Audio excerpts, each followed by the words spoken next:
Well, first of all, I'm here to speak on behalf of the most oppressed, most abused, most murdered group of beings that has ever existed. I mean, when was the last time a chicken or a cow attacked a human being?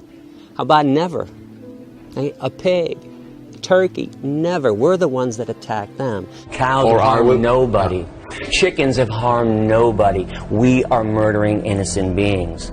We send them to slaughterhouses. They know what's going on. They're aware. They're conscious. They smell death and fear and blood in the air. We cut them up into pieces. The animals are not willing participants. We're teaching them that it's okay to disregard animal life, that human life is more sacred than animals, when every creature on this planet values their life just like humans value their life. We all suffer in the same way. We all feel pain in the same way. A knife in my throat is just as painful and harmful as a knife in a cow's throat, in a chicken's throat. Because people don't realize how much they're harming animals in their daily lives. Most people I know aren't evil people, but most people don't realize their daily choices support evil. So if you put a knife in my hand when I was growing up, even though I ate meat, said, hey Gary, go kill that cow, Billy, you must be crazy. I'm not sticking that knife in somebody else's throat. So we pay other people to do it. So I want to reach those people that are passively evil, that passively take part in this, and that's the masses. So I'm just pointing this out to everybody, because people don't realize how much they're harming animals in their daily lives. So as I point out, the steak, the hamburger, the chicken sandwich that you're eating, the schnitzel, okay, these pieces of meat came off the bodies of living animals who didn't want to be murdered, who didn't want to suffer and die, who didn't want to be tormented. It is the most profitable business on this planet since the beginning of time, animal slavery. Nothing comes close. Not cars, not gasoline, not oil, not computers. Nothing compares to the amount of money being made off the backs of animals, literally. I want to show people what's going on, because if you watch the news, if you watch TV, the advertisements are happy cows. So I went to a slaughterhouse on my own to see what was going on. I heard their screams. I smelled death in the air. One of the most disgusting things, to smell fear and death. Why don't they show you slaughterhouses and say, hey, this is where your hamburger comes from. This is where your chicken nuggets come from. They intentionally lie to you. I don't lie. I intentionally tell you the truth, because I think if you saw what was going on in the slaughterhouse, no logical person could choose to continue to eat animal flesh. It is sad that we can't talk to kids about the truth about what's going on in the world. Every second, just so you know, of every minute, of every hour, of every day, female animals are raped to impregnate them. Every second, animals are being killed. In America today, 30 million innocent beings will be murdered for a sandwich. Well, we're talking 12 million people were killed by the Nazis. In 1 year alone on this planet, 60 billion land animals, 90 billion marine animals are tortured, tormented, and killed in the world's most massive Holocaust. That's just in 1 year alone. And when we teach children that the Jewish Holocaust was evil, but then we send animals to their death, to the slaughterhouses in the same extermination trucks that sent Jews to their death, we're committing a gross error. Remember, I don't do things to be a politician. I don't say things that people want me to say. I speak the truth, and the truth is harsh. I know people don't want to hear that there's a Holocaust taking place, that they're taking part in, but that's a fact. I call human beings murderers of animals. That's what we do. That's the truth. The truth is harsh. They must look at us like we are devils. We cut things off their bodies, their horns while they're fully conscious, off the cows. We cut the beaks off of hens. We rip the testicles out of baby pigs when they're born. We have treated our cousins in fur and feathers so horribly that beyond a doubt, if they ever formed an organized religion, the devil would be depicted in human form. Put yourself in the animal's position. Imagine somebody raped you to impregnate you. You gave birth to this baby. This baby was stolen from you at birth. That baby was fattened up with corn and soy and wheat and oats. That baby was put on a concentration camp truck, sent to a slaughterhouse, hung upside down, fully conscious in front of all of her own species, screaming, terrified, in fear, knife shoved into, her throat, cut up into pieces. Where's the justification for this? This is why vegans get so militant, because I don't want to be a two-legged devil. to the animals or to anybody. No injustice can live forever. Sadly, injustice can live for hundreds or even thousands of years, but no lie can last forever, and people are becoming aware. Change is slow. It took 400 years to convince white people in America not to own blacks. You can see why this is taking so long. I speak against speciesism in the same way Nelson Mandela spoke against racism.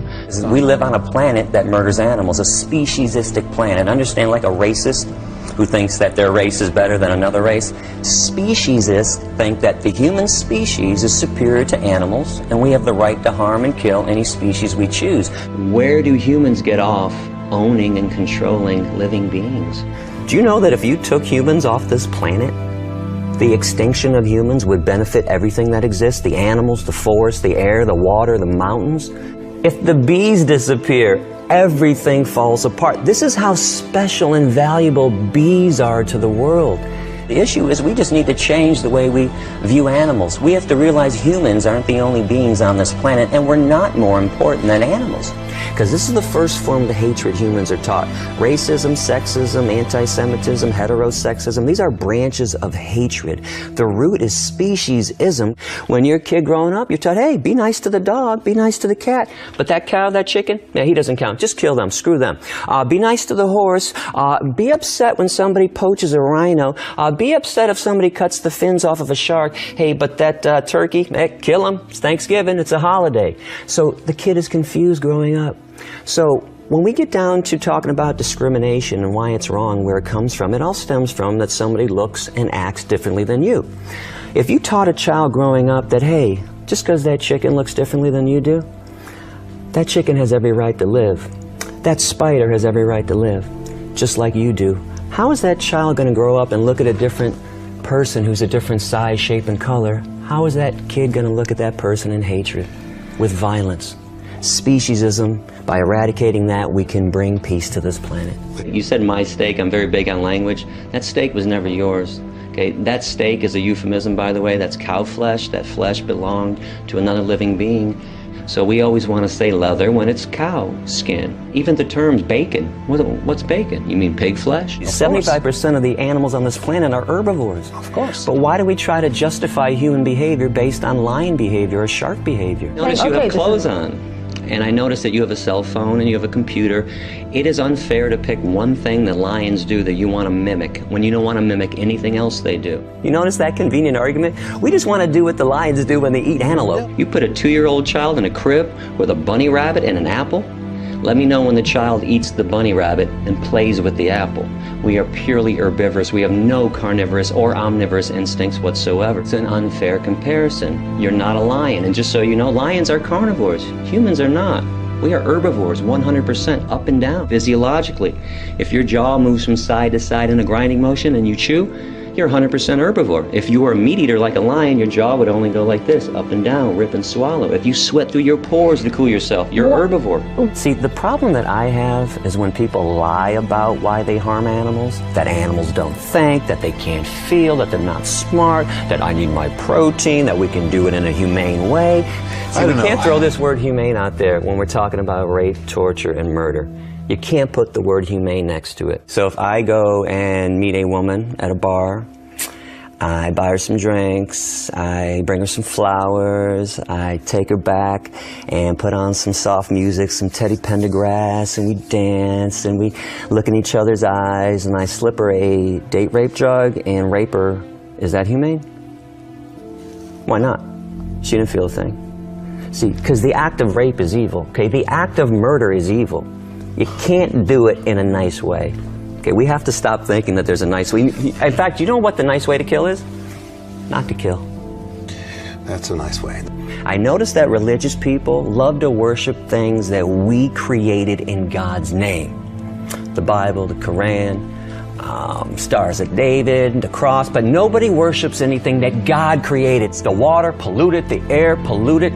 The forest, cut it down. Anything that God made, we destroy. Anything that we made in God's name, we worship. So my condemnation isn't about God, it's about what religious people do in God's name. Over the years, as I've talked to tens of thousands of people, I've noticed that people who have been oppressed, Jews, Hispanics, women, blacks, they always respond better to this revolution that I'm involved in because they understand oppression. They've been through it. They know what it's like to be treated like nothing, like their lives don't matter.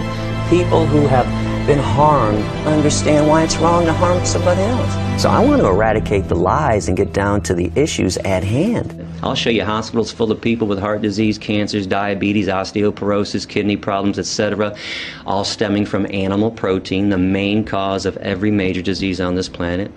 Now, here's what I love about the health benefits of veganism.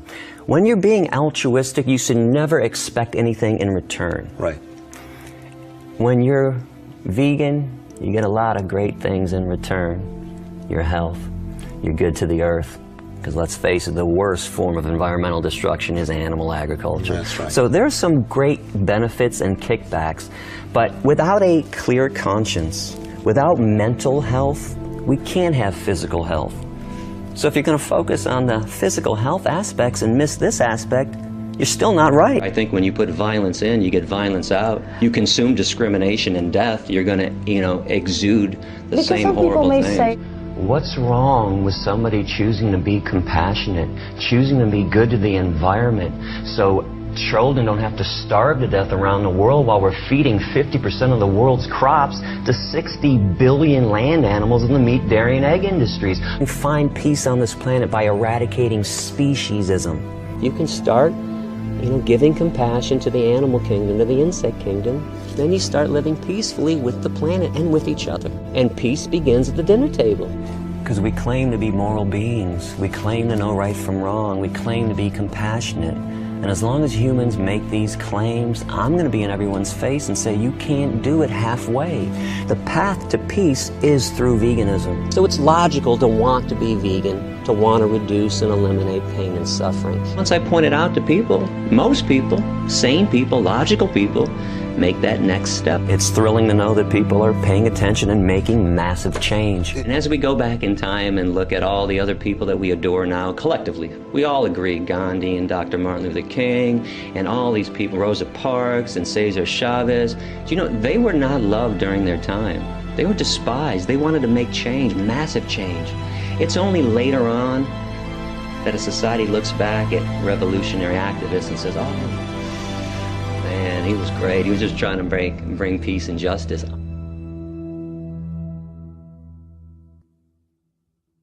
This stuff has to stop.